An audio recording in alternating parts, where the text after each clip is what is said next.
Hello, writers. I'm Josiane Fortin, and today I'm interviewing Amanda Zieba. Amanda is the self published author of 11 books, so I can't wait to talk to her about her experience and all her expertise.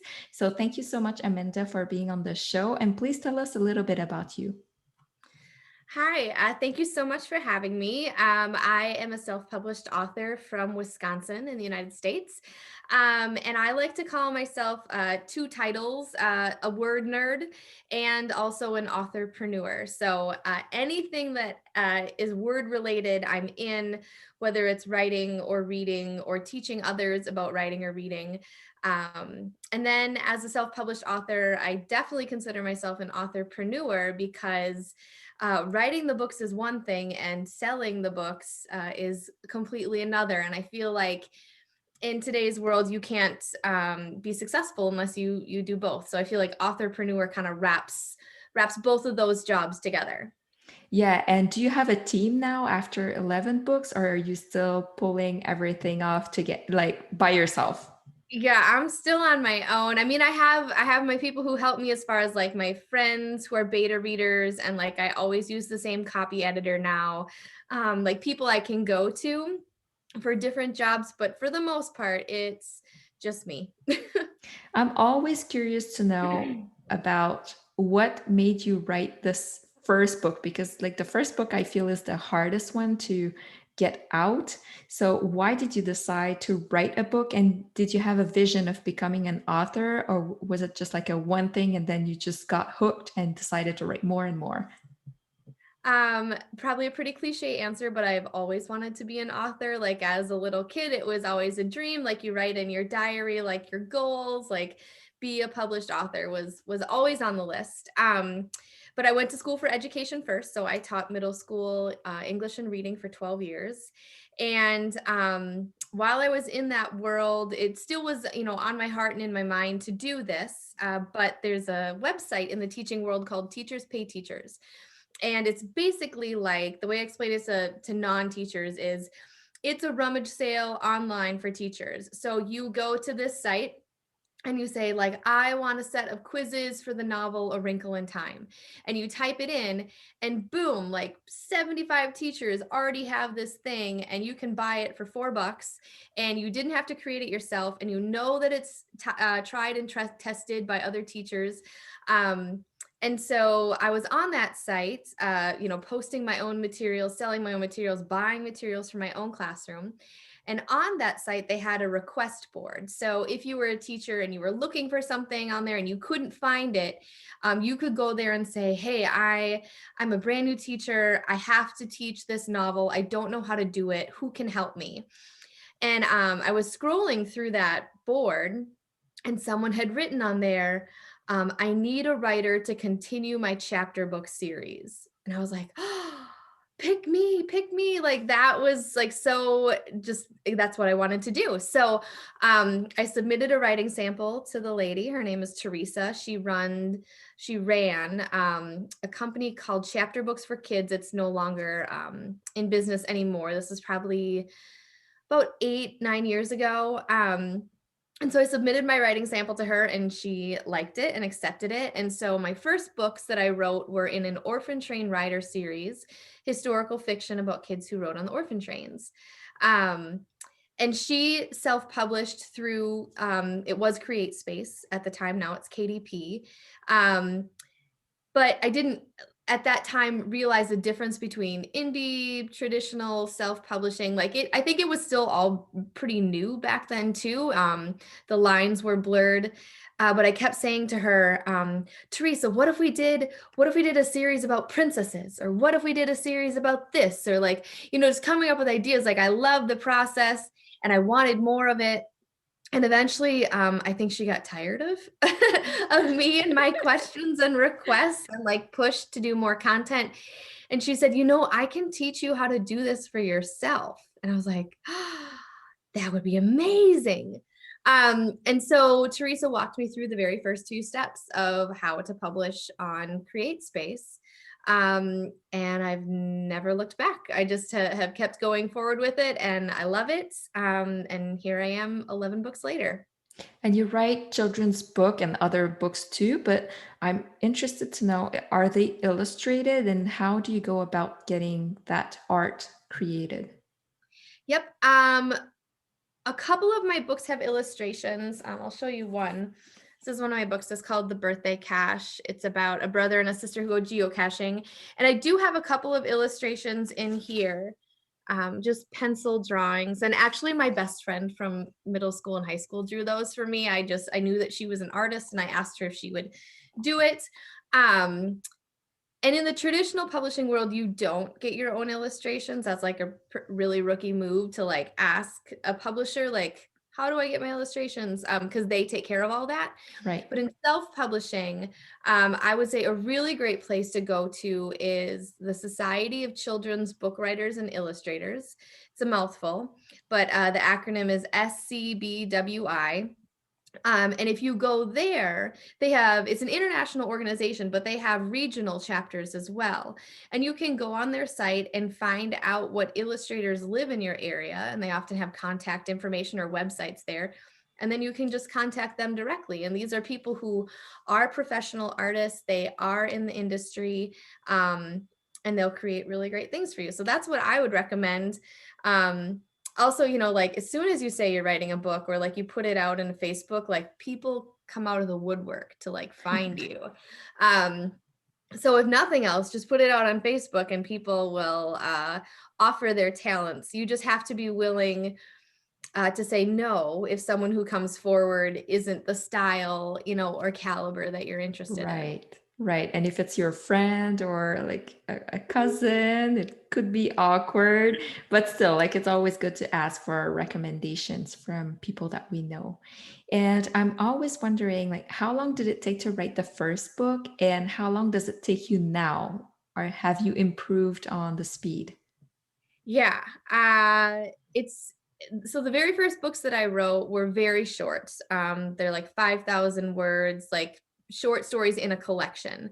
And I was able to write those three real short ones in a summer, but a few things went into that. One, my children were toddlers and babies, like they were like 2.5 and infant, and they took 2 naps a day at the same time. And I was a teacher, so I wasn't working and I had long stretches of time where I could work uninterrupted. So very short, but very fast for those. I had one novel that I worked on and off for 5 years, right? But it was longer and I would take huge chunks of time off. I was working full time. I was coaching. I was having kids. Like that was a really long time. Now I can get a book written in somewhere between 4 to 6 months, about a 50,000 word book in 4 to 6 months. And I'm able to do it faster now because I'm halfway in between a plotter and a pantser. So I Yeah, used to be a complete and total pantser, just sit down, write whatever I wanted, because that's fun, right? I think it's like less intimidating. It's less mental work up front. It's just enjoyable. But there's a lot of work on the revision end, and there's a right. lot of things that get cut out because you weren't being purposeful with your time and energy.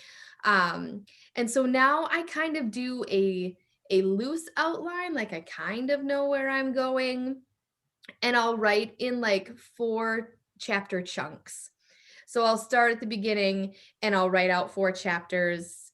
I like to handwrite. I think better when I handwrite. I think it's because I can type faster than I can think. And so then I'm like always pausing to wait to see what happens next. But when I handwrite it, I know what the next sentence is before I'm done writing it. Yeah. Um, But it's so time consuming after that to type it back. It but then I feel like it's like the second draft, right? So Right, I right, as I'm typing it into the computer, like I adjust as I go. So by the time I like have the first typed thing, it kind of is a second draft. right. And everybody has their process that works for them. So I'll write like the first 4 chapters and then I'll go back to the beginning and I'll revise that and make sure there's a good narrative flow and make sure that I know where I'm at, and then I'll go to the next 4 chapters and I'll write those. And then I'll go all the way back to the beginning and I'll like revise all 8 chapters to make sure that they're consistent and a flow. And so I'll just keep doing that.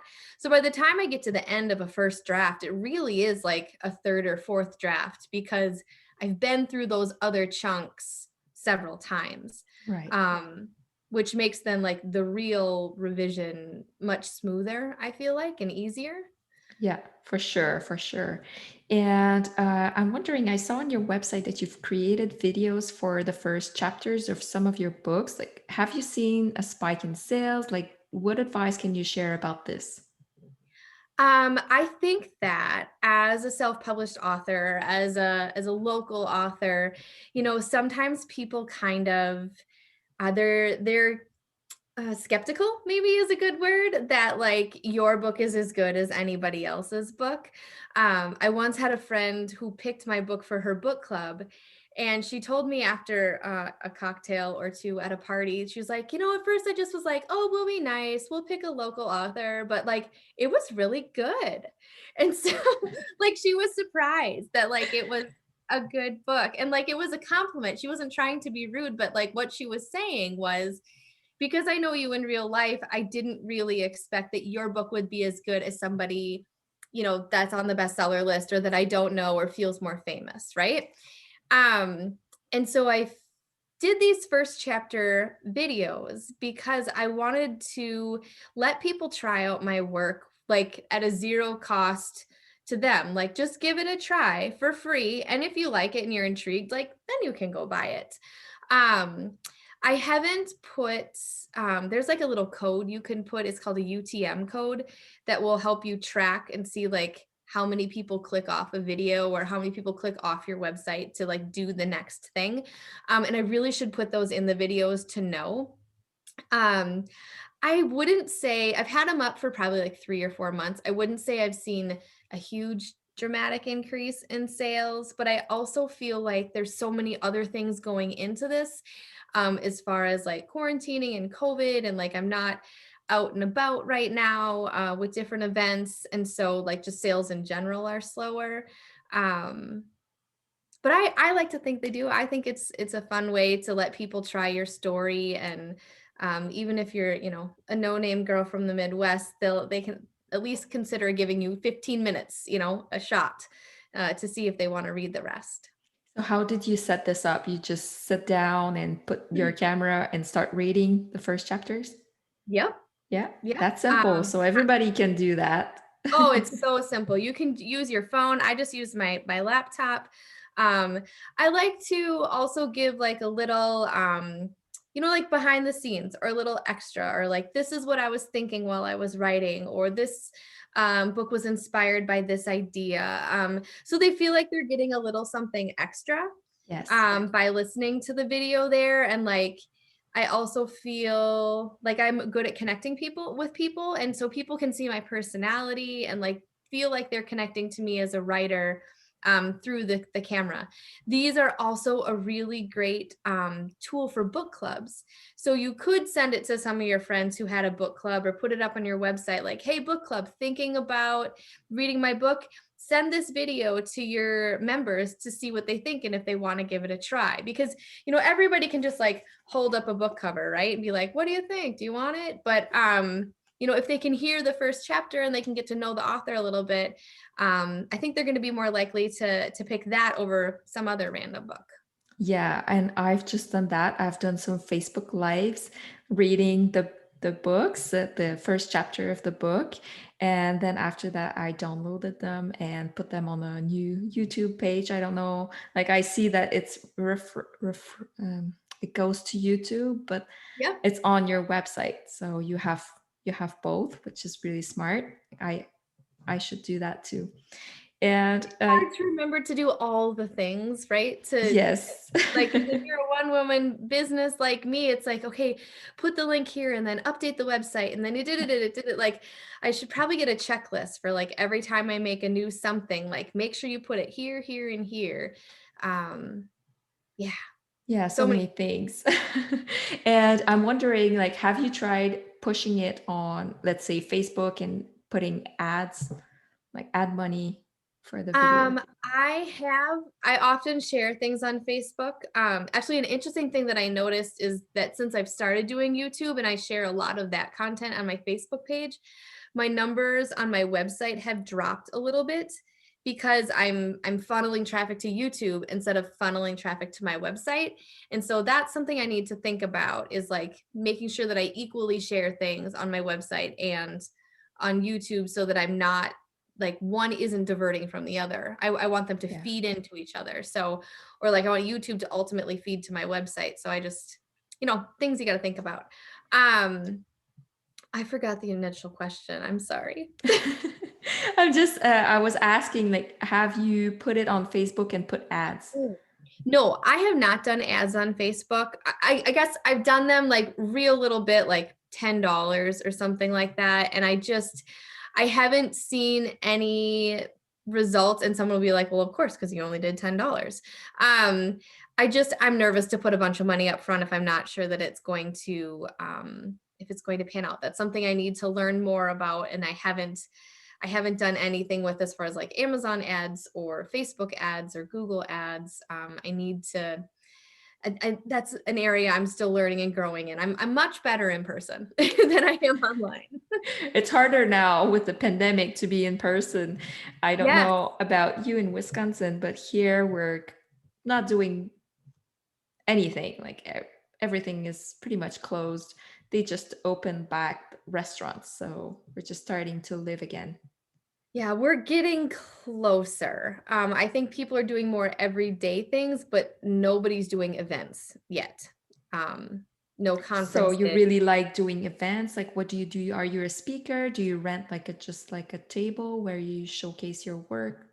What do you I've do? done all of that. Yeah, there's a couple of conferences that I've spoken at across the state, whether it's an educational conference, because I'm a teacher too, or a writing conference. There's one in Green Bay. It's even farther north than I am, so maybe even closer to Canada. And it's called Untitled Town Book and Author Festival. And what's amazing about this festival is it's for any kind of word nerd, right? It's for teachers, it's for students, it's for writers, it's for fans, it's for authors, like it's for journalists, like it's for every screenwriters, poets, every kind of word nerd is all here in this one spot. And so I love going places like that and speaking on a panel or giving a presentation. And I love to do that. I also often do just workshops locally. Like I'll rent out a space or even sometimes just do it out of my house. And a blogging workshop or how to write a novel workshop. I teach at a couple camps in the summer when there's no COVID. So working with young writers, speaking at bookstores, um, anywhere. If someone's going to let me talk about books and writing, I will show up. And are you actively seeking those opportunities or they come to you? I seek them out. You look for, especially in the beginning of your career, like no one's going to come knocking on your door. You definitely need to be the one to ask. And I always figure the worst thing they can do is not answer me at all. And the second worst thing they can do is say no. But you'll get nothing if you don't put it out there. One of my favorite authors, Wendelin Van Dranen, says you got to put hope in the mail, whether that's a submission or a request or an ask for a collaboration. Like you just got to throw it out there, because if you don't, like there's nothing to keep your hope alive. Like, ooh, who's going to respond to the email, or am I going to get accepted for that panel or whatever. So yeah, I will just like Google and just say, writing camps in the Midwest, and then just see if they have any applications for faculty, or writing conferences in Wisconsin, and see where they are and when their calls for proposals are. I just did one. Education conferences are going to start up again, I think this summer or fall. So typing in like National Council of English Teachers, like, do they need speakers? And unfortunately I just missed the deadline for that one. But Next just year. yeah, next year. Just search and see who needs things. Another fun place I've spoken is with Girl Scout troops. They are always looking for speakers and role models and people to come in and talk about different things. So the Girl Scouts have a writing badge. And so I went, and a couple different times I wrote nature poetry with the Girl Scouts, and another one of them we did a book club. They read one of my books and then just got to ask me questions about being an author. So look for connections between your content, and like other niche groups. So like I said, one of my books is about geocaching. So I look for geocaching organizations and see when they have events and say, hey, could I have a table? I know you don't, maybe you don't even have vendors at this event, but could I have a table and just, share my book with people as they pass? Or another one of my books, there's a military family in it. So I reach out to different organizations related to the military and say, hey, could I share this with your newsletter list or something? So just because if you write fiction, don't count out other nonfiction type organizations, because there's Right. something that your book is about, right? And so like find where those people are. Those are all really good ideas. And I like the fact that you said like the worst that can happen is just like not getting an answer or getting a no. Because like if you don't ask, you're like saying no to yourself. That is so smart. You're Yes. already kicking yourself out of all these opportunities that you could have done. So that's something I need to work on, like asking, like searching for opportunities because I haven't been searching for them. And you're giving me good ideas of like seeking what is the topic of my different novels and how can that relate and how I could do a speech about that. So that's something Yeah. that I could be working on. So thank you for that. And You're I welcome. had questions also. You talked about being an entrepreneur and to have that mindset and be really serious about like the business side of writing books. And what advice could you give about this? I think that, especially like as a woman small business owner, I think that there are like it's the rise of small businesses and it's the rise of women businesses like in the last couple years. And there are so many people out there who are sharing their knowledge and sharing what they've done. And there's specific organizations and podcasts, and like I just feel like there's so much knowledge out there. You just have to take the time to ingest it. Um, this past January, not this January, the January before, I was like, I need to figure this out. I need to get down to business, because you can have 11 books in boxes in your basement, but no one's going to sell them but you. So one of the podcasts that I listen to and I love to death is called Goal Digger by Jenna Kutcher. And the reason I love it is because she is a small town mama. She lives in Duluth, Minnesota, which is, teeny tiny town.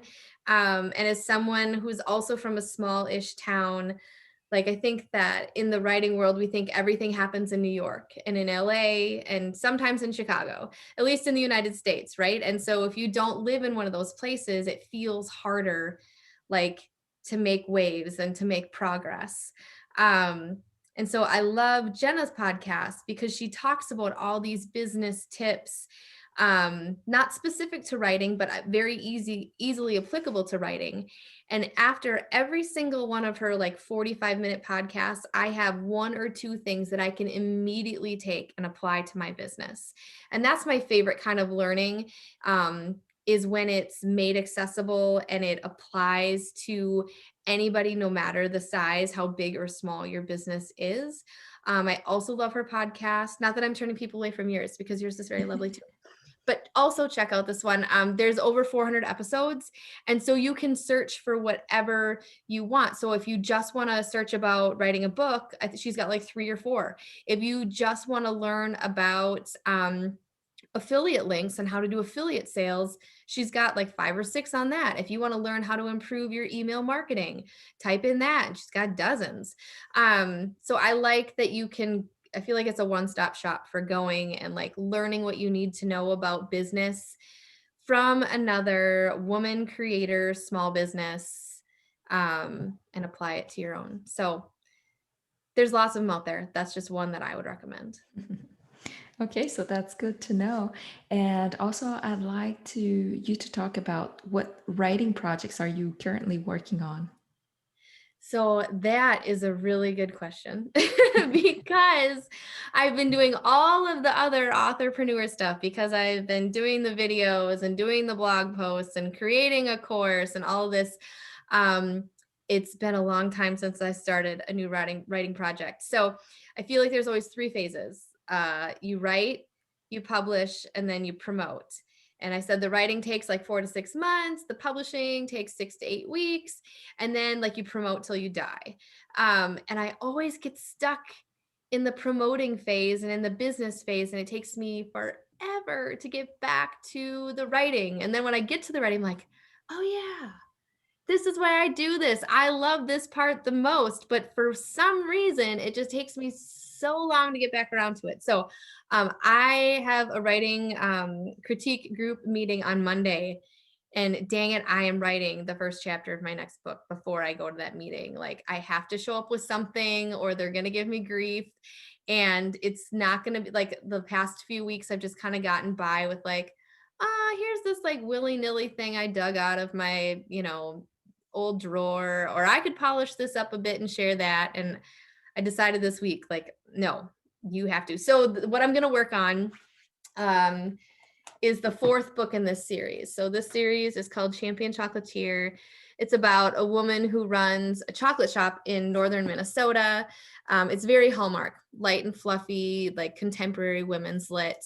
It's usually kind of funny, like when she first opened this, or when she first got the job running this chocolate shop, she didn't know anything about making candy. She didn't even like chocolate. She didn't know a ton about business. So it's like all these mishaps, right? These lighthearted things. And then there's a handsome man who runs the store next door. And that's where like the whole Hallmark thing comes in. So she gets the store in the first book. She goes on a reality cooking show in the third book, or in the second book. I don't want to tell you what happens in the third book because it's like a massive spoiler. But I'm ready to start the fourth one. And so I just got to sit down and do it. That sounds pretty exciting. Do you plan on having more than 4 books? Like, do you want to keep writing about this character for a long time? I think that I could. I never know what's going to happen at the end of the story. I have to write it. And so it'll kind of depend on if it leaves it in a good spot to continue on and more. The other part is that there's always some sort of a competition. It's called Champion Chocolatier. So in the first book, she actually won the contest through she won the store through a Facebook contest. And then the second book is the reality cooking show. And then in the third book, there's another competition. And I don't even know what the competition in the fourth book is. I think that's what's holding me back right now. But I have to keep coming up with competitions. And so if I can do that, then yes, I think I would. She could fight for her man, right? It's a Yeah. Hallmark. Yeah, that is very Hallmark. That is. Okay, so thank you so much for sharing all this expertise with us. And if people want to know more about you, where can they connect with you? Absolutely. You can go to my website. It is just my name, amandazieba.com, AmandaZieba. And on there, I have a blog full of weekly writing advice. I'm also on Facebook and Instagram. And then the last thing I just want to tell you real quick is if you are a writer and you're thinking about getting going with your writing dreams, but you're not quite sure where to start, I think that's where people get stuck, is like they want to do it. And it's not that they're lazy. It's just that they don't know how to get going. But I have a lot of things on my website like that, as far as like writing programs. And I also have a course called the Take Action Author Plan that walks you through all the steps that you need to know to self-publish and market your book. And I'd love to be the person to help you with that. Okay, awesome. Thank you.